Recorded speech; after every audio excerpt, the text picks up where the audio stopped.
Hi there. So I just wanted to preface this TED Talk to let you know that I'm currently not working in the medical field. So this is going to be pretty much based on a past employment that I had, which was at a level 1 residential treatment center for sex offender children and adolescents, as well as behavior disorder children and adolescents. To begin with, my name is Lauren McCarthy, and I'm here to discuss a clinical issue that I noticed has been happening at a higher rate than ever before. As I mentioned, I was working at a level 1 treatment center with sex offenders and behavior disorder children and adolescents. And let me tell you, it was never a walk in the park. Don't get me wrong, there was the good days, there was the bad days, but there was also days that you would go home and you would just cry because it was a lot. The clinical problem that I see with this facility is the number of children and adolescents that have been taken in and increased over the last 5 years or so. Honestly, it's kind of astonishing. The clinical problem that I see with this field is that why is there such a rise in the children and adolescents in the last few years? That statement in itself is just kind of astonishing. There's been a lot of research out there about sex offenders, but there's not a lot of information or research about children who are sex offenders. In all honesty, when I got that job, I didn't really know what I was signing up for. And you see these, kids that look sweet, and then you hear their backstory and you're just like, wow, how did that happen? What made you do that?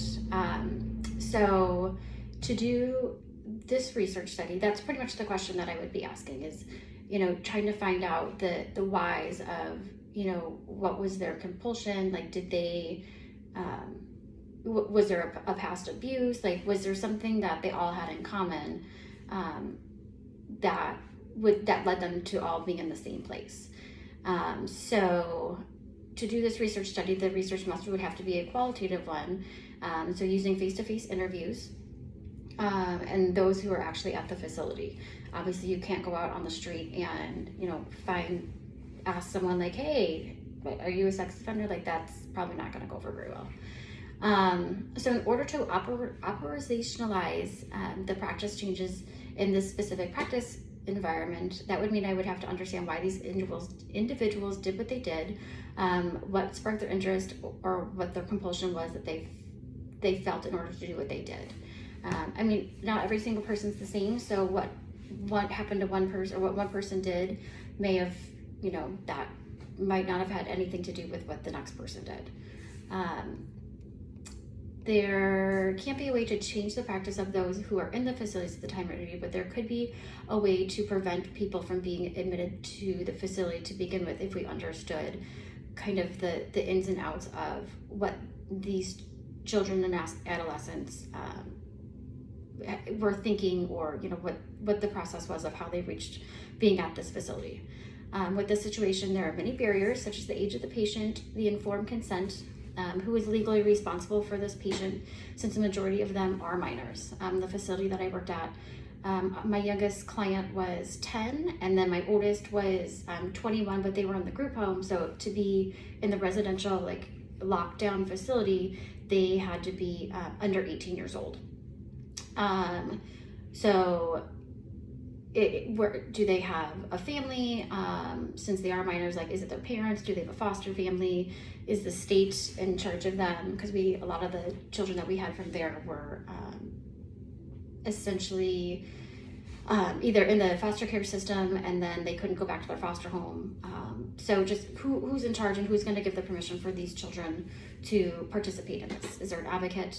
The theoretical model that would be used for this question would be the nursing helping theory, which is essentially, it's a helping and human relations theory that is used to conclude successful interactions and to evaluate the success of those interactions. So essentially, why did the people end up here? The nursing helping theory was developed by Robert R. Karkoff, where he began forming definitions and observing the interactions during any helping behavior. He believed that all human interactions are helping behaviors, and some are more equal than others. These interactions are where one person is the leader and attempts to give the other person reasons to change, usually their point of view. Other interactions involve a trade where one of the members of the interactions is seeking a specific goal. Kharkov believed that the most professional interactions are helping relationships, and he also included these are among the teaching, medicine, parenting, training, and also repairman, because everyone always has an apprentice. So in short, the helper skills are universal among human beings, and with this population, that is what they need. Someone to help them, and someone to help them realize their potential and, possibly push them in a different direction. Some sources of internal evidence that would provide data would be that of the individuals that are at the facility for similar reasons. So whether, because in this facility there was sex offenders and there was the behavior disorders, so they were two separate units. So maybe there was similar reasons as to why the sex offender clients were there, and there may have been similar, like whether it was gangs or just physical aggression towards others in school that led them to where they were at. So some of the internal data that could be is kind of pairing those kids up with who had similar situations. So whether it was like they physically abused someone, they sexually abused someone, whether they sexually abused like a random person, or whether it was a sibling. So just to kind of get to know those populations together, could probably get a better idea of what is actually happening within that group. So some of the barriers that can be seen with this clinical study would be that since this would be face-to-face interviews, the participants may not want to participate or disclose what they actually did to the people that they hurt, because that would be an admission of guilt. So, when I worked there was a lot of kids that said, no, like I didn't do that, I'm not here, I shouldn't be here. When, there was a lot of evidence against them, that's why they were there. And also as a young person, like you don't want to be the outcast. So obviously those kids are all there for the same reasons. But some of the cases that were there were a lot more extreme and, what's a good way to put it? It was scary what they could do to another human being, whereas like others were just like, they wrote a note and they ended up there. So there was just all different levels of like how these children ended up there. So there are many ethical considerations that should be considered with the population for this research question, because not only are these individuals underage, but they're also a very vulnerable population.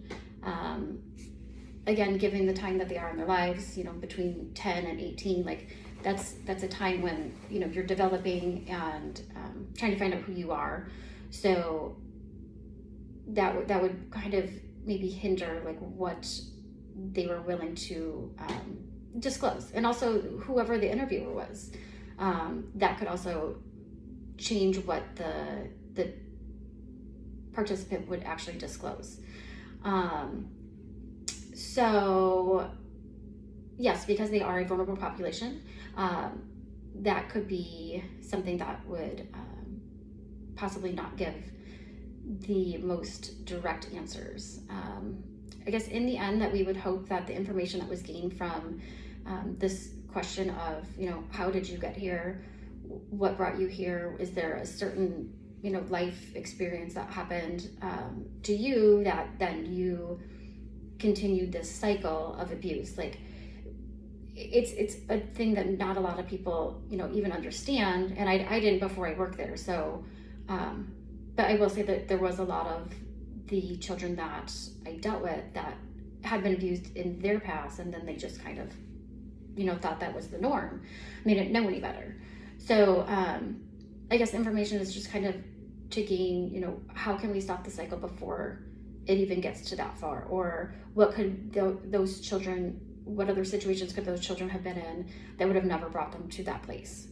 But in the end, we would hope that the information that was gained from those that were interviewed, that would help the researchers understand what position they are in today, and also how they would possibly make any different decisions moving forward. Would they have taken the same path? Would they have, even if they hung out with the wrong group of people, would you have?